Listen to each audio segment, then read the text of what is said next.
Assalamualaikum dostlar. Sizlerge bugün Abdurrahim Özgür babamızın şiirlerinden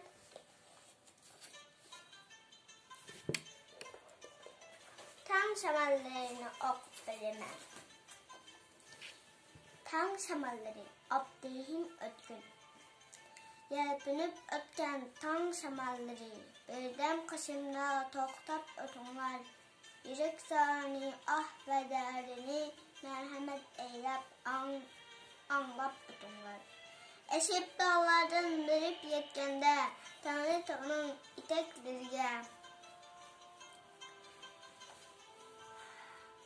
İpek romalde konular teksun dervişi tamam ineklerine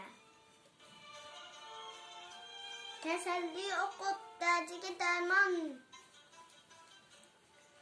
gayret koşunlar gayretlerine mumluk salamlar berip eydinler dertmen güllerinin çiçeklerine tam atıdan teriş kaynat ilişkileri dolgun yasaç dolgunlar eydin tohtumay ursun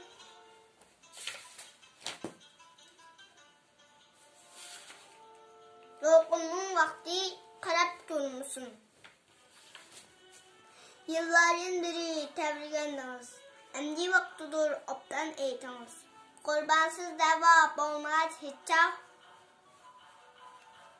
Biz deva kılıp kalmayın hiççak. Ben mi yaşayman tireklik dolkun. Özümce layık salmen şavkun. Şair tireydi şundak tirekli. Kıyatki o bir tirekli.